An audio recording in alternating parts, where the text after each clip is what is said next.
warahmatullahi wabarakatuh. Perkenalkan, nama saya Cindy, NPM 1957051002, kelas A.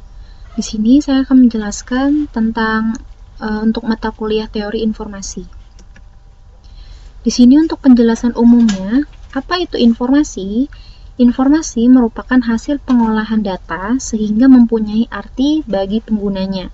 Kuantitas informasi adalah tentang penyimpanannya. Penyimpanan informasi dalam bit.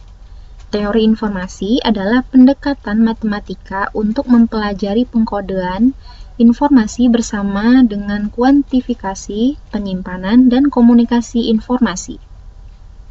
Konsep ini pertama kali diajukan oleh Claude E. Shannon, sehingga Claude Shannon disebut sebagai bapak teori informasi. Teori informasi adalah mengukur berapa banyak informasi yang ada dalam sinyal. Awalnya ditemukan untuk mempelajari pengiriman pesan dari alfabet diskrit melalui noisy channel seperti komunikasi melalui transmisi radio. Teori informasi adalah konsep yang sangat berguna untuk praktisi machine learning karena memungkinkan kita untuk melihat algoritma pembelajaran dari perspektif informasi teoretik. Aplikasi dari teori informasi diantaranya adalah pada bidang linguistik, kompresi data, jaringan komputer, dan bioinformatika.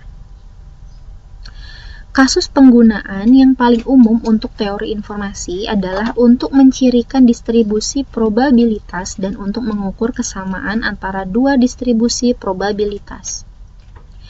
Nah, dalam teori informasi ada istilah redundansi informasi. Redundansi informasi adalah sesuatu yang bisa diramalkan atau diprediksikan karena prediktabilitasnya tinggi, maka informasi pun rendah. Fungsi redundansi apabila dikaitkan dengan masalah teknis biasanya untuk membantu untuk mengatasi masalah komunikasi praktis. Contoh, ketika kita mengetik pada keyboard QWERTY, sering muncul prediksi kata dan teks prediksi atau saran otomatis, seperti contoh gambar berikut ini. Di sini diketikkan kata pen. Nah, di sini baru ngetik huruf P, E, N, sama D, ini sudah muncul urutan prediksinya. Ada pendidikan, ada pendahuluan, seperti itu, dan lainnya gitu. Lalu, satuan ukur informasi dinyatakan oleh entropi. Entropi mengkuantifikasi nilai ketidakpastian pada sebuah variabel data. Entropi merupakan satuan pengukuran utama dalam teori informasi. Satuan ukur informasi dinyatakan dengan bit. Entropi informasi sering dinyatakan sebagai banyaknya bit rata yang diperlukan untuk penyimpanan dan pengiriman informasi tersebut. Dalam teori informasi, entropi memberitahu kita jumlah informasi yang terkandung dalam peristiwa yang diamati X. Suatu peristiwa tentu saja memiliki probabilitasnya P dalam kurung X. Satuan dari entropi Hx adalah bits. Entropi merupakan distribusi probabilitas dalam teori informasi dan digunakan untuk mengukur tingkat homogenitas distribusi kelas dari sebuah data atau dataset. Semakin tinggi tingkat entropi dari sebuah data, maka semakin homogen distribusi kelas pada data tersebut. Entropi pada X didefinisikan sebagai berikut. Seperti di gambar ini, ada Hx sama dengan min sigma X, lalu ada himpunan X. Di sini Px log Px. Sehingga self entropy didefinisikan sebagai I X1 sama dengan log 2 1 per Pi. Nah, di sini adalah contoh probability-nya. Contohnya misalkan kita mau mengirimkan teks pendidikan, maka kita hitung probabilitasnya. Di sini ada simbol P, E, N, D, I, K, A, ya. Nah, di sini P, ini P, ini E, N, lalu D, lalu I, lalu K, lalu A. Nah, kenapa D ini tidak disebutkan dua-duanya? Karena itu sudah termasuk D sama I. pendidikan. Nah, di sini untuk kemunculannya itu P1 yang E-nya 1, N-nya ada 2 ya, di sini ada N lagi. Lalu ada D, D-nya 2 ya, di sini D, I-nya juga ada 2. Lalu juga ada K 1 dan A-nya 1. Nah, probabilitas PX-nya itu adalah yang P01, yang E01, yang N02, yang D02, yang I02, K01, dan A01. Seperti itu. Kenapa jadi 01 dan 02 seperti ini? Jadi yang kemunculannya ini adalah 1 dibagi 10. Jadi di sini taruh 0,1. Lalu di sini juga sama, 1 bagi 10 0,1, 2 bagi 10 0,2 dan seterusnya. Hingga dijumlahkan di sini jadi 0,1 tambah 0,1 tambah 0,2 tambah 0,2 tambah 0,2 tambah 0,1 dan tambah 0,1 sama dengan 1. Lalu di sini ada contoh self entropinya. Dapat dilihat dari tabel 2 bawah ini, semakin tinggi probabilitasnya suatu simbol, maka self entropinya itu semakin kecil ya. Kita perhatikan di sini untuk probabilitas PX-nya itu kan tadi 0,1. Di sini ada self entropi. Self entropinya itu 3,322. Lalu di sini ada 0,1, self entropinya 3,322 dan seterusnya. Lalu di sini ada contoh entropinya lagi. Di sini maka dapat diperoleh entropi dari teks pendidikan tersebut dikirimkan adalah 2.0254 dan bit yang dikirimkan 20,254. Nah, di sini probabilitasnya sama seperti tadi, self entropinya juga sama seperti tadi dan juga entropinya seperti tadi. Jadi ini diurutkan. Nah, di sini probabilitasnya kan jumlahnya 1 di sini. Nah, entropi, ini entropinya, jumlah dari atasnya sini adalah 2,0254 dan bit yang dikirimkan itu adalah 20,254. Nah, di sini ada bagian strukturnya dari teori informasi ini. Dimulai dari sumber informasi. Nah, sumber informasi ini bisa dapat dari mana saja ya, yang pastinya. Lalu dikirimkan ke search encode. Nah, lalu di search encode ini dikirimkan lagi ke channel encode. Setelah dari channel encode, lalu menuju ke pulse modulate. Setelah modulate, itu ke bandpass modulate. Nah, pulse modulate dan bandpass modulate ini adalah dua-duanya termasuk digital modulation. Lalu ke bawahnya di sini ada tujuan informasi. Dari yang digital modulation ini, channelnya itu menuju ke channel digital demodulation. Nah, digital demodulation ini juga ada termasuk demode sample dan detect. Nah, dua ini juga termasuk digital demodulation yang terhubung dari atas ini. Lalu ditujukan ke channel decode lagi. Setelah channel decode ke search decode, lalu ke yang terakhir adalah tujuan informasinya gitu. Nah, disinilah teori informasi itu terbentuk. Nah, teori informasi menjawab dua pertanyaan fundamental di dalam teori komunikasi, yaitu informasi dekode, dekode sampel komunikasi, yaitu yang ke-1, berapa besar kompresi data atau kompresi sumber informasi yang dapat dilakukan? Jawabannya adalah entropi H. Nah, lalu yang kedua adalah berapa besar kecepatan transmisi suatu komunikasi? Jawabannya adalah kapasitas kanal C.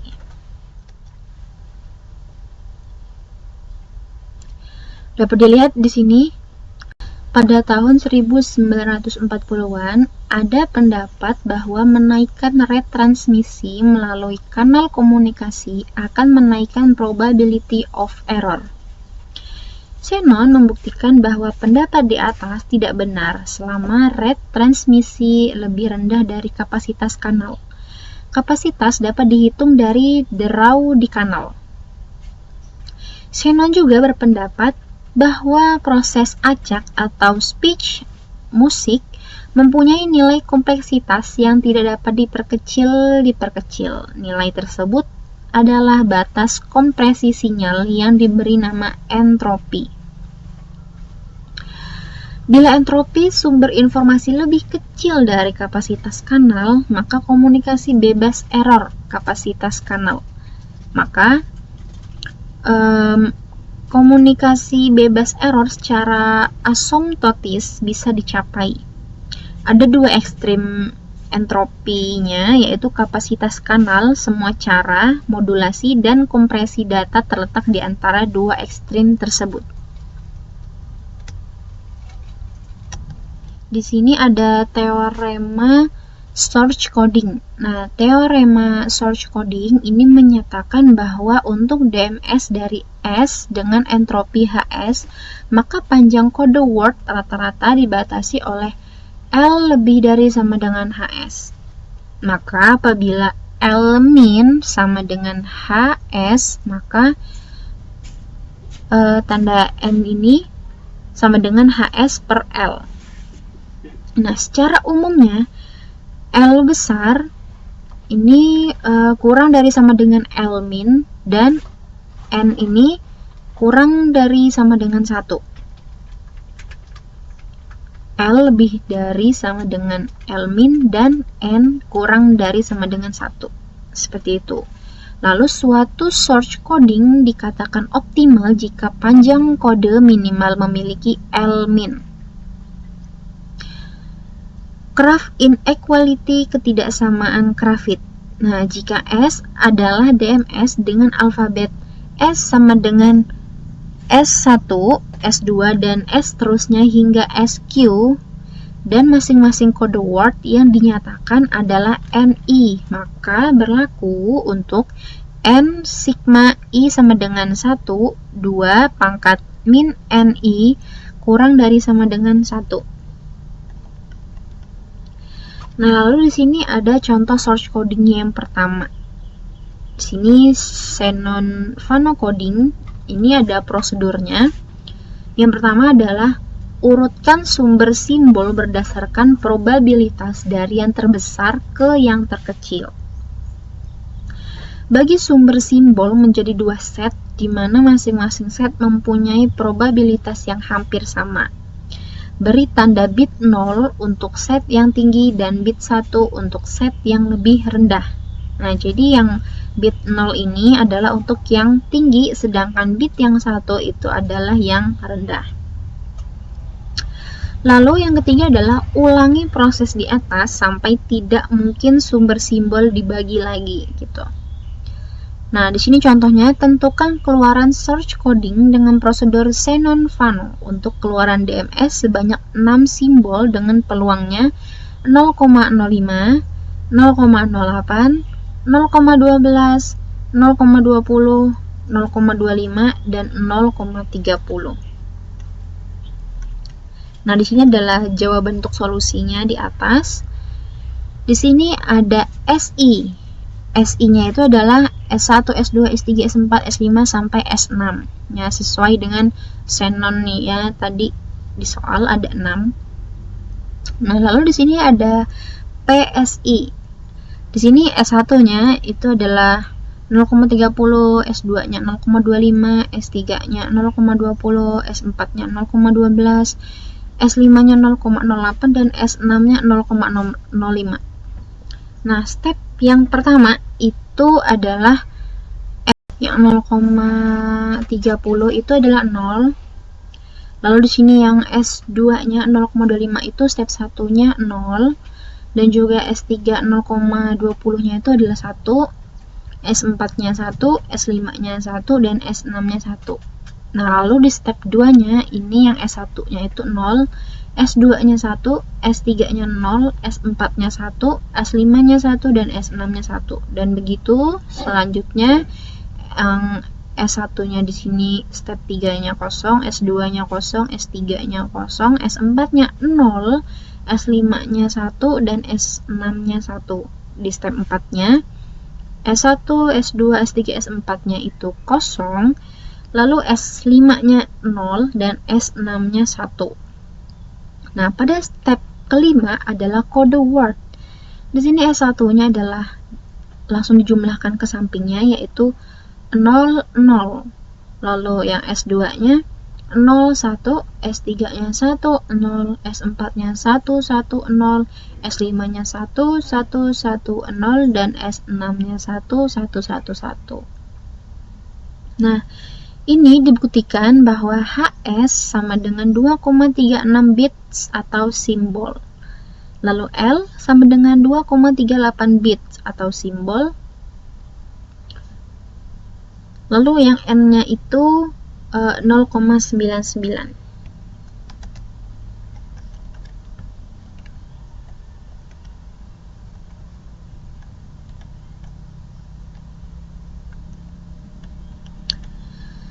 Nah, lalu di sini ada contoh search coding yang kedua, yaitu Huffman coding. Search coding ini adalah salah satu kode yang optimum dan mempunyai efisiensi yang tinggi. Untuk prosedurnya, yang pertama itu adalah urutkan simbol berdasarkan probabilitasnya dari terbesar ke yang terkecil. Jadi itu kodenya itu diurutkan dari simbol yang paling besar ke kecil, dari tinggi menurun. Yang kedua adalah jumlahkan probabilitas dua buah simbol dari probabilitas terkecil dan urutkan kembali probabilitasnya mulai yang terbesar. Nah, lalu yang ketiga itu adalah beri tanda bit 0 untuk probabilitas yang kecil, sedangkan untuk tanda bit 1 itu untuk probabilitas yang besar. Nah, jadi kalau yang Huffman coding ini adalah 0 yang kecil dan yang bit 1 itu adalah yang besar. Lalu yang keempat ini adalah ulangi langkah di atas sampai jumlah probabilitasnya 1 gitu. Jadi kalau udah nyampe 1 ya udah mentok berarti. Nah, di sini ada contohnya juga. Tentukan keluaran search coding dengan prosedur Huffman untuk keluaran DMS sebanyak 6 simbol dengan peluangnya 0,05, 0,06, 0,10, 0,19, dan 0,25 dan juga 0,35. Di sini untuk solusinya itu untuk SI-nya, jumlah S-nya, xenonnya itu ada dari 0 sampai 5. Yang di sini kan berarti totalnya ada 6. S0 sampai S6. Nah, lalu di sini PS-nya S0 itu adalah 0,35, S1-nya 0,25, S2-nya 0,19, S3-nya 0,10, S4-nya 0,06, dan S5-nya adalah 0,05. Nah, di sini itu bisa kita lihat dari urutannya yang paling kiri. Untuk S0 itu dari 0,35, yaitu 0,35, 0,35, 0,35, 0,35, 0,40, 0,40, 0,60 hingga 1. Dan begitupun juga S1 dari 0,25, 0,25, 0,25, 0,25, 0,25, 0,25, 0,35, 0,60, 0,40. Lalu yang S2-nya itu adalah 0,19, 0,19, 0,19, 0,19, 0,21, 0,40, dan 0,25. Di sini ada S3-nya itu adalah 0,10, 0,10, 0,11, 0,21, 0,19. Nah, lalu di sini ada S4-nya 0,06, 0,11, 0,10. Nah, dan yang terakhir ada S5-nya 0,05. Nah, lalu di sini ada strukturnya ya. Jadi di sini kode word-nya itu nanti akan terbentuk dari strukturnya ini. Nah, kita hitung dari yang satu ini, satu yang paling terakhir ini. Nah, satu ini ada 0,40 dan 0,60 di sini 0,40, di sini 0,60. Nah, yang dibilang satu ini adalah yang paling yang paling besar tadi katanya ya, yang paling besar, karena 0,40 sama 0,50 besaran 0,40 ya. Coba kita lihat tadi perintahnya di sini adalah yang 0 tuh untuk yang kecil. Oke, yang 0 untuk yang kecil berarti benar di sini. Yang 1 ini berarti yang besar, yang 0 ini berarti untuk yang kecil. Nah, lalu di sini turun lagi yang 0,40 itu ke 0,19, 0,21. Di sini bisa kita lihat 0,19, 0,21 ya, yang dekat 0,40 ini. Lalu turun untuk yang 0,40, 0,19 dan 0,21. Nah, 0,19 ini udah mentok ke S2 di sini. Nih yang S2. Dan lalu di sini yang 0,60 tadi itu adalah 0,25 dan 0,35 di sini. Jadi yang 0,25 ini adalah yang S1 dan lalu di sini 0,35-nya adalah S0 di sini. Di sini yang 0,25-nya yang 1 dan 0,35-nya 0 karena yang 0 itu adalah untuk yang paling terkecil. Lalu setelah itu adalah kita lanjut yang ke 0,40 tadi. Yang 0,40 yang ke bawahnya di sini adalah 0,19-nya kan udah nih yang tadi S2. Nah, di sini 0,21-nya itu adalah yang letaknya di sini. Letaknya di sini yaitu ada S3. Nah, di bawahnya 0,21 di sini terdapat 0,10 dan 0,11. Nah, di sini ya.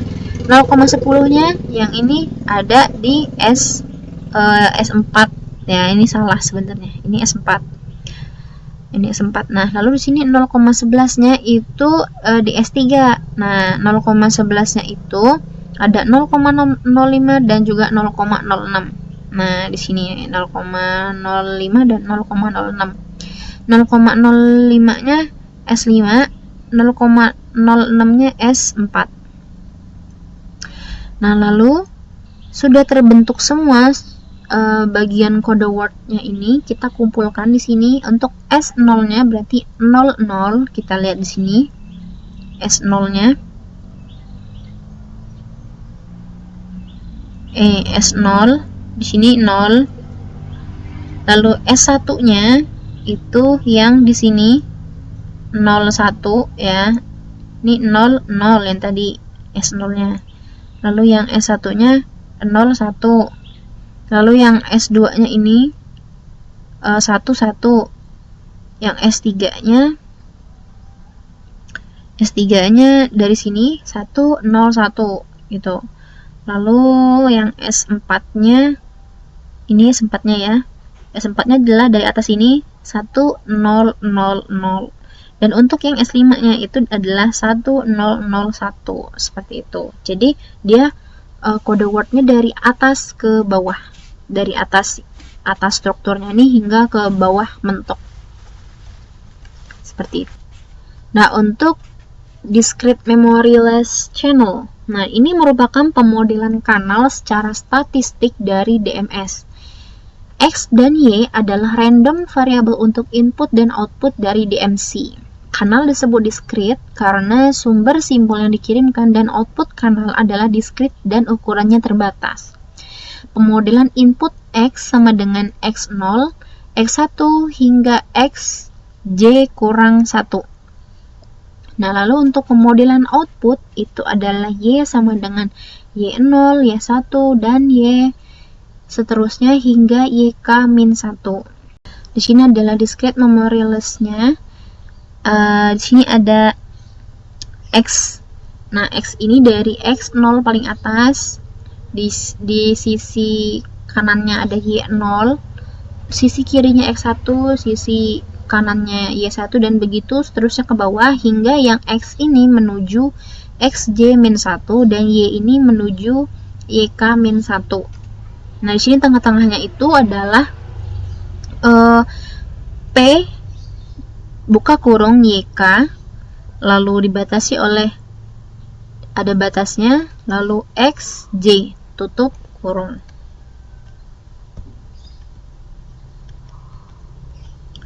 Nah, di sini juga ada probabilitas transisi kanalnya. Nah, itu tuh adalah peluang bersyarat. Jadi di sini ada PYK per XJ. Lalu sama dengan P, Y sama dengan YK per X sama dengan XJ. Ini untuk semua J dan K. Secara umum, 0 kurang dari sama dengan P, YK per XJ. Kurang dari sama dengan 1 untuk semua J dan K. Nah, di bawah ini adalah model metrik DMC, disebut juga metrik transisi atau metrik kanal. Nah, sebagai berikut gitu. Ini untuk PY0, PY1 hingga PYK-1, dan ini adalah rumus seterusannya. Hingga yang ini disebut PB of output. Ini adalah untuk outputnya.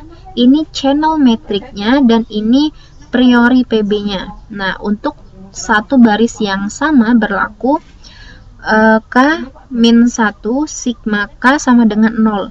PYK per XJ sama dengan 1 untuk setiap J. Gitu. Jadi ini adalah penjelasan untuk discrete memory less channel-nya. Mungkin itu saja yang bisa saya sampaikan. Saya akhiri. Wassalamualaikum warahmatullahi wabarakatuh.